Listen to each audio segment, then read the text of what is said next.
இன்று நாம் பார்க்க இருக்கின்ற விடயம் என்னவென்றால், இன்றைய தினம் ஜும்ஆவுடைய நாளாக இருந்து கொண்டிருக்கின்றது. அசருடைய தொழுகையை தொழுதுவிட்டு அதே இடத்தில் அமர்ந்தவர்களாக இந்த துஆவை நாம் 70 தடவைகள் ஓதுவோம். இந்த துஆவை நாம் ஓதுவதன் மூலமாக அடுத்த ஜும்ஆ கிடையில் அல்லாஹ் ஜல்ல சுப்ஹானஹு வ தஆலா நம்முடைய வாழ்க்கையில் உள்ள பண கஷ்டங்களை அல்லாஹ் நீக்குகின்றான். அதே போன்று அடுத்த ஜும்ஆ கிடையில் அல்லாஹ் நம்முடைய வாழ்க்கையில் உள்ள கடன்களை நீக்குகின்றான். அதே போன்று நம்முடைய எல்லா காரியங்களையும் அல்லாஹ் சீராக்கி தருகின்றான். அந்த அளவுக்கு சிறந்த அற்புதமான ஒரு துஆவை தான் நாம் இன்றைய வீடியோவில் பார்க்க இருக்கின்றோம். அன்பார்ந்தவர்களே, அல்லாஹ்வின் நல்லடியார்களே, அதிகமானோர் நம்முடைய சேனலை சப்ஸ்கிரைப் செய்யாமல் பார்த்து கொண்டிருக்கின்றீர்கள். நீங்கள் சப்ஸ்கிரைப் செய்து லைக் இடுவதன் மூலமாக நமது சேனலில் உள்ள வீடியோக்கள் இன்னும் பல சகோதரர்களுக்கு கொண்டு போய் சேர்க்கப்படும்.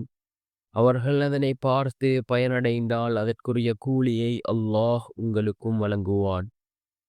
அன்பார்ந்தவர்களே, அல்லாஹ்வின் நல்லடியார்களே, இன்றைய தினம் ஜும்ஆவுடைய நாளாக இருக்கின்றது. ரசூலுல்லாஹி ஸல்லல்லாஹு அலைஹி வஸல்லம் அவர்கள் கூறினார்கள், சூரியன் உதிக்கக்கூடிய நாட்களில் சிறந்த நாள் ஜும்ஆவுடைய நாள் என்பதாக அல்லாஹ்வின் தூதர் ஸல்லல்லாஹு அலைஹி வஸல்லம் அவர்கள் கூறினார்கள்.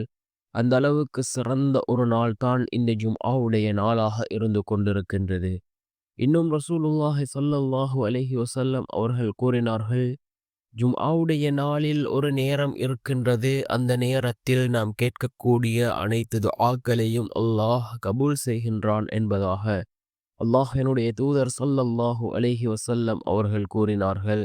அது எந்த நேரம் என்பது பற்றி இமாம்களுக்கிடையே பல கருத்து வேறுபாடுகள் இருக்கின்றது. சில இமாம்கள் குறிப்பிடுகிறார்கள் ஃபஜ்ருக்கு பின்னால் உள்ள நேரம் என்பதாக. இன்னும் சில இமாம்கள் குறிப்பிடுகிறார்கள், அதாவது ஜும்ஆவுடைய நேரம் 2 ஹுதுபாக்களுக்கும் மத்தியில் இமாம் அமரக்கூடிய அந்த நேரம் என்று சில இமாம்கள் குறிப்பிடுகிறார்கள். ஆனால் அதிகமான இமாம்களினுடைய கருத்து என்னவென்றால், அசருக்கு பின்னால் உள்ள நேரம், அசருக்கும் மக்ரிபுக்கும் இடைப்பட்ட ஒரு நாளினுடைய கடைசி நேரம், இந்த நேரத்தை தான் ரசூலுல்லாஹி ஸல்லல்லாஹு அலைஹி வஸல்லம் அவர்கள் கூறியதாக அதிகமான இமாம்கள் குறிப்பிடுகிறார்கள். அன்பார்ந்தவர்களே, அல்லாஹ்வின் நல்லடியார்களே, இந்த நேரத்தில் நாம் அல்லாஹ்விடம் பிரார்த்தனை செய்தால் நிச்சயமாக அல்லாஹ் நம்முடைய பிரார்த்தனைகளுக்கான பதிலை வழங்குவான். நம்முடைய பிரார்த்தனைகள் அல்லாஹ்விடத்திலே கபூலாகும். அன்பார்ந்தவர்களே, அல்லாஹ்வின் நல்லடியார்களே, அதிகமாக நாம் அல்லாஹ்விடத்திலே பிரார்த்தனை செய்வோம். நம்முடைய துஆக்கள் இதுவரை ஏற்றுக்கொள்ளப்படவில்லையா? இந்த துஆ ஏற்றுக்கொள்ளப்படக்கூடிய துஆ கபூலாகக்கூடிய இந்த நேரத்திலே நாம் நம்முடைய துஆக்களை கேட்போம். நிச்சயமாக அல்லாஹ் நம்முடைய துஆக்களுக்கான பதிலை வழங்குவான். அன்பார்ந்தவர்களே, அல்லாஹ்வின் நல்லடியார்களே, இந்த ஜும்ஆவுடைய நாள் மிகவும் சிறந்த நாளாக இருக்கின்றது. அதே போன்று நாம் அசருடைய தொழுகையை தொழுதுவிட்டு இந்த துஆவை நாம் 70 தடவைகள் ஓதுவோம். மிகவும் சிறந்த ஒரு துஆவாக இந்த துஆ இருந்து கொண்டிருக்கின்றது. இதனை நாம் 70 தடவைகள் ஓதுவதன் மூலமாக அல்லாஹ் ஜல்ல சுப்ஹானஹு வ தஆலா நம்முடைய வாழ்க்கையில் உள்ள கஷ்டங்களை அல்லாஹ் நீக்குகின்றான். பணத்திற்கான தேவைகளை அல்லாஹ் பூர்த்தி செய்து தருகின்றான். நம்முடைய வாழ்க்கையில் உள்ள கடன்களை அல்லாஹ் நீக்குகின்றான். அதே போன்று அல்லாஹ்வினுடைய உதவியை பெற்றுத்தரக்கூடிய மிகவும் சிறந்த ஒரு துஆ. நம்முடைய தேவைகள் அனைத்தையும் அல்லாஹ் பூர்த்தி செய்து தருவான். அந்த அளவுக்கு சிறந்த அற்புதமான ஒரு துஆவாக இந்த துஆ இருந்து கொண்டிருக்கின்றது. என்ன துஆ என்றால், அல்லாஹும்ம க்ஃபினி பிஹலாலிக அன் ஹராமிக وأغنني بفضلك أمن سواك. اللهم اكفني بحلالك عن حرامك وأغنني بفضلك أمن سواك. யா அல்லாஹ், ஹராமிலிருந்து என்னை காப்பாற்றி ஹலாலை போதுமானதாக ஆக்குவாயாக. உனது அருளால் என்னை மற்றவர்களிடமிருந்து சுதந்திரமாக ஆக்குவாயாக என்று பொருள்படக்கூடிய இந்த துஆவை நாம் 70 தடவைகள் ஓத வேண்டும். 70 தடவைகள் ஓதிவிட்டு நாம் அல்லாஹ்விடம் பிரார்த்தனை செய்வோம். நிச்சயமாக அல்லாஹ் ஜல்ல சுப்ஹானஹு வ தஆலா இந்த துஆவின் மூலமாக அல்லாஹ் நம்முடைய வாழ்க்கையில் பல மாற்றங்களை ஏற்படுத்தி தருவான். அன்பார்ந்தவர்களே, அல்லாஹ்வின் நல்லடியார்களே, அதே போன்று ஜும்ஆவுடைய நாளில் செய்ய வேண்டிய பல விடயங்கள் இருக்கின்றதே. அதில் மிக முக்கியமான ஒன்று ரசூலுல்லாஹி ஸல்லல்லாஹு அலைஹி வஸல்லம் அவர்கள் மீது ஸலவாத் கூறுவது. நாம் எந்த அளவுக்கு ரசூலுல்லாஹி ஸல்லல்லாஹு அலைஹி வஸல்லம் அவர்கள் மீது அதிகமாக ஸலவாத்துக்களை கூறுகின்றோமோ அந்த அளவுக்கு நாம் பலன்களை பெற்றுக்கொள்ள முடியும். அல்லாஹ் ஜல்ல சுப்ஹானஹு வ தஆலா தன்னுடைய குர்ஆனிலே குறிப்பிடுகின்றான், நானும் என்னுடைய மலக்குமார்களும் ரசூலுல்லாஹி ஸல்லல்லாஹு அலைஹி வஸல்லம் அவர்கள் மீது ஸலாவும் அதே போன்று ஸலவாத்தும் கூறுகின்றோம். மனிதர்களே, நீங்களும் நபி ஸல்லல்லாஹு அலைஹி வஸல்லம் அவர்கள் மீது ஸலவாத்தும் ஸலாமும் கூறுங்கள் என்று அல்லாஹ் தன்னுடைய குர்ஆனிலே குறிப்பிடுகின்றான். அன்பார்ந்தவர்களே, அல்லாஹ்வின் நல்லடியார்களே, அல்லாஹ் வேற எந்த நபிமாருக்கும் நான் இவர்கள் மீது ஸலவாத்து கூறுகின்றேன் என்று சொல்லவில்லை.